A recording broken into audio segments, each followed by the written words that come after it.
বাংলাদেশে এমন ফির নামের কলঙ্ক আছে। ফির সাহেব কয় নামাজ নিজেও পড়ে না, আবার মুড়ি দইল কয় নামাজ লাগে না। ঠিক কিনা কর? আরে নাউজুবিল্লাহ পরে কইেন, আগে কোনো আছে কি নাই? এরকম ফির সাহেব আসেনিও?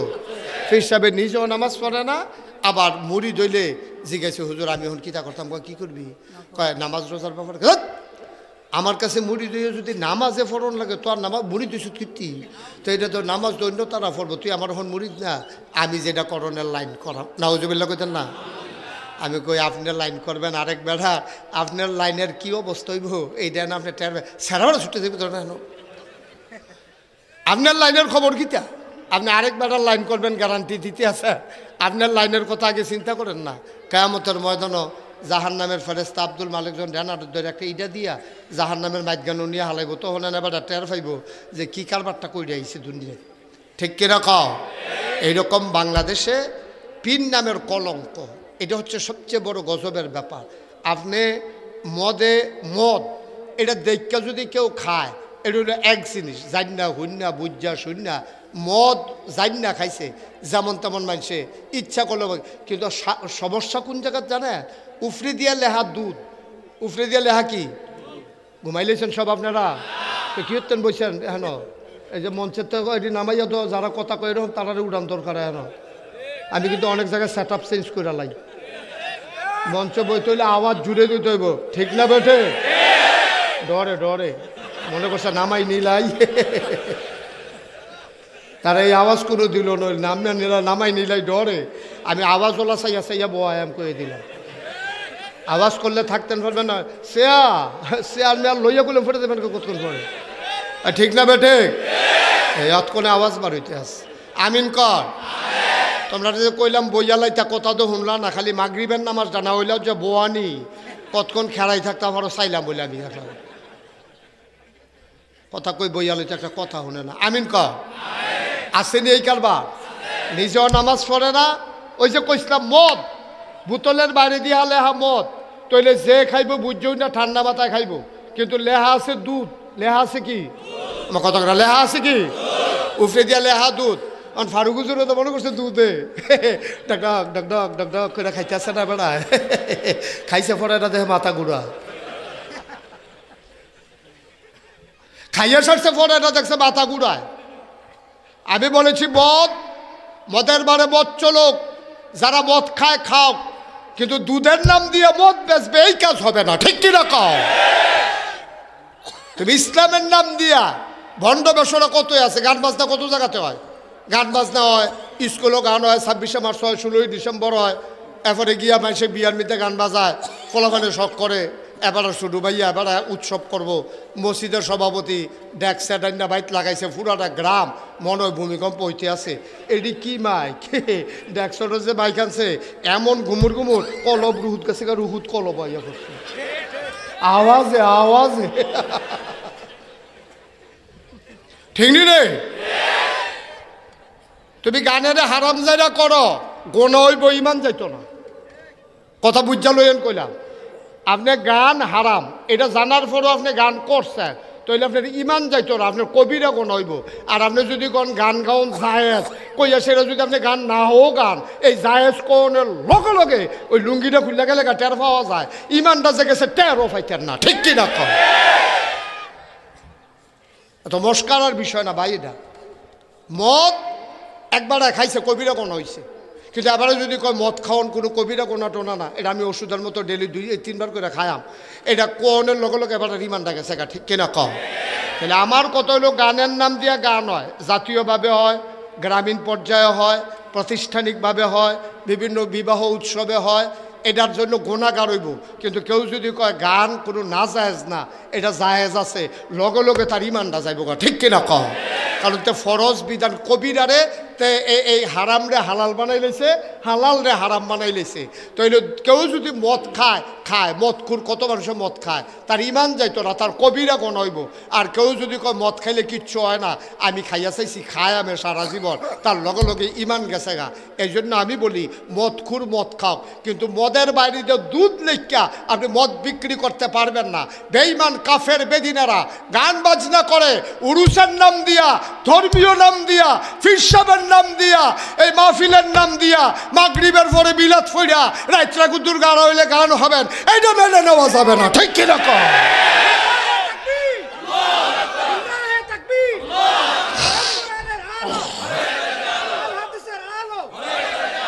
সবাই কনা আমিন। আপনি কি এর ডাহার বাড়া কত কি আপনি এটা ফেনি আইছেন, কই বাস কই যাবো, কই চিটাগাং ইন্না নিল্লা ফেনি, তো ইন্না নিল্লা ফেনি করলে তো তখন লাভ হইতো না। আপনি তো বুঝা লইবেন এই বাসটা যাইব কো, আপনারা কইয়া দিছে যে বাস উইটালাইও ডাহা যাইতে পারবা, কিন্তু আপনি একবার জিগাইবেন না এই বাসটা কি ঢাকা যাইব না চিটাগাং যাইব, এটা জানার দরকার আছে নাকি নাই? তাই আমরাও বেড়াইতের মতো রওনা দিছি, কই যাইতে আছি কোনো খবর নাই। এখন আপনি চিটাগঙ্গের বাসে উঠে যেমন ঢাকা যাওয়া যায় না, আমরা উঠে গেছি জান্নাতে যাওয়ার কথা, জান্নাতে উঠে গেছি জাহান্নামের গাড়িতে। ঠিক কিনা কম? তো জাহান্নামের গাড়িতে উঠে কখনোই জান্নাতে যাওয়া যাবে না। আমার আল্লাহ রাব্বুল আলামিন কোরআনুল কারীমে দুইটা রাস্তা দেখিয়ে দিয়েছেন, কোন রাস্তা জান্নাতের, কোন রাস্তা জাহান্নামের। আপনাকে সিদ্ধান্ত নিতে যদি হয়, আপনি যদি সিদ্ধান্ত নিয়ে থাকেন আমি জান্নাতের গাড়িতে উঠব, জান্নাতে যেতে চাই, তাইলে আপনাকে ঠিক করে নিতে হবে জান্নাতের গাড়ি কোনটা। গাড়ি দেখলেই উঠে ফেলা যাবে না, সব গাড়ি জান্নাতে যাবে না, অনেক গাড়ি জাহান্নামের দিকে রওনা দিয়েছে। ঠিক কিনা বন্ধুরা আমার, ভাইরা আমার, আমার আল্লাহ রাব্বুল আলামিন মানুষগুলোকে জান্নাতি বানানোর জন্যে মানুষগুলা আকল দিলেন, বিবেক দিলেন, বিবেচনা দিলেন, ভালো মন্দ বুঝার ক্ষমতা দিলেন। যেই জিনিসটা আর কাউকে দেন নাই, গরুর বিবেক নাই, ছাগলের বিবেচনা নাই, বিশাল বড় নীলতিমি যেটাকে কাটলে 50টা হাতি বানানো যায়, বিশাল বড় হাতি যেটাকে কাটলে 10টা মানুষ বানানো যায়, কিন্তু শরীর দিয়ে হাতি আশরাফুল মাখলুকাত হতে পারে নাই, নীলতিমি আশরাফুল মাখলুকাত হতে পারে নাই। জুড়ে দৌড়াতে পারে ওই বাঘ আশরাফুল মাখলুকাত হতে পারে নাই। খুব জুড়ে উঠতে পারে চিল পাখি, বাজ পাখি আশরাফুল মাখলুকাত হতে পারে নাই। আপনি আমি, আমরা মানুষ, আমার আল্লাহ তাবারক ওয়া তাআলা আমাদের ব্যাপারে ঘোষণা দিয়ে দিলেন আমরা আশরাফুল মাখলুকাত। যে জিনিসটা দিয়ে আশরাফুল মাখলুকাত হয়েছি তার নাম হলো বিবেক, তার নাম হলো বিবেচনা, ভালো মন্দ বোঝার ক্ষমতা। বলেন সুবহানাল্লাহ। বিবেক দিলেন, বিবেচনা দিলেন। এই বিবেকটা মানুষ যখন কাজে লাগায় তখন মানুষটা বিবেচক হয়।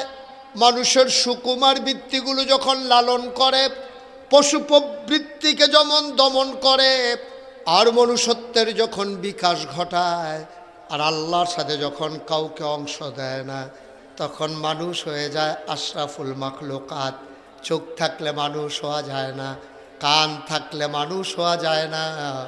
তোমার চাইতে বড় বড় 2টা চোখ আছে তোমার গরুটার। ঠিক কিনা? মানুষের চোখ বড় না গরুর চোখ বড়? গরুর চোখ অনেক বড় মানুষের চাইতে, কিন্তু গরু তো চোখ দিয়ে আশরাফুল মাখলুকাত হতে পারে নাই। গরু গরুই রয়ে গেল। আপনার চোখ ছোট, আপনার হাতে হাত আছে, পা আছে, নাক, কান, চোখ, মুখ সব আছে, কিন্তু আপনার আশরাফুল মাখলুকাত কি দিয়া? শরীর দিয়া না। জুড়ে দৌড়াতে পারেন এই জন্য না, আপনি খুব আকাশ দিয়ে উড়ে যেতে পারেন এই জন্যও না। তাইলে আপনি আশরাফুল মাখলুকাত হয়েছেন যে জিনিসটা দিয়া, তার নাম হলো বিবেক, বিবেচনা, ভালো মন্দ বোঝার ক্ষমতা। এই বিবেক যখন মানুষ কাজে লাগায় তখন মানুষ হয়ে যায় আশরাফুল মাখলুকাত। আর বিবেক যখন বিসর্জন দিয়ে ফেলে মানুষটা হয়ে যায় জানোয়ারের চাইতে খারাপ, যে ব্যাপারে কোরআনুল কারীম আল্লাহ ওয়াজ করে দিয়েছেন। সরাসরি কোরআনে ঢোকার আগে মারদুদ শয়তান থেকে ফেনা চাই, যিনি রহমান, যিনি রাহিম, তার নামে চলেন শুরু করি, সবাই পড়ি। আউযু বিল্লাহি মিনাশ বিসমিল্লাহির রাহমানির রাহিম। ওয়ালাহুম কুলুবুল লা ইয়াফকাহুনা বিহা ওয়ালাহুম আয়ুনুল লা ইউবসিরুনা বিহা ওয়ালাহুম আযানুল্লাহ ইয়াসমাউনা বিহা উলাইকা কাল আনআম বাল হুম আদাল। আল্লাহ ডেকে ডেকে কয়, ও দুনিয়ার মানুষ শোনো, দুনিয়ার ভিতরে একদল মানুষ আছে, ওয়ালাহুম কুলুবুল লা ইয়াফকাহুনা বিহা, তাদের মন আছে তারা বোঝে না, ওয়ালাহুম আয়ুনুল লা ইউবসিরুনা বিহা, তাদের চোখ আছে তারা দেখে না, ওয়ালাহুম আযানুল লা ইয়াসমাউনা বিহা, তাদের কান আছে তারা শুনে না। আমরা বলি আল্লাহ এটা আবার কেমন মানুষ? মন আছে বুঝে না, চোখ আছে দেখে না, কান আছে শুনে না, এটা আবার কেমন মানুষ? আল্লাহ কয়, আমি কি বলছি নাকি মানুষ? উলাইকা কাল আনআম, ওরা হলো চতুষ্পদ জানোয়ারের মতো। আমরা বলি আল্লাহ ওরা কি জানোয়ার? আল্লাহ কয় না, বালহুম আদাল, এটা জানোয়ারের চাইতে আরো নিকৃষ্ট, ঠিক কিনা? মন থাকার পরেও যে বুঝে না, চোখ থাকার পরেও যে দেখে না, কান থাকার পরেও যে শুনে না, আল্লাহ কয় উলাইকা কাল আনআম, ওরা জানোয়ার। আমরা বলি জানোয়ার, কেন জানোয়ারেরও কিছু বুঝ আছে। বালহুম আদাল, এটা জানোয়ারের চাইতে আরো নিকৃষ্ট। দুনিয়ার ভিতরে এমন মানুষ আছে নাকি নাই? কথা করে আছে নাকি নাই? মানুষ আল্লাহ চিনে না, আল্লাহর মাখলুকাত দেখেও মানুষ বুঝে না, আল্লাহর এই নিয়ামত দেখেও সেজদা বনত হয় না মানুষ।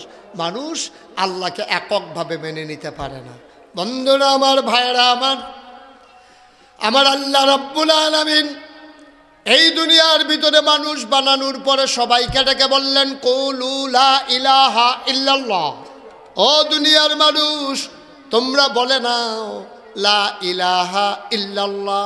তোমরা সবাই মিলে বলো লা ইলাহা ইল্লাল্লাহ। সবাই পড়েন লা ইলাহা, লা ইলাহা, লা ইলাহা মুহাম্মাদুর রাসূলুল্লাহ।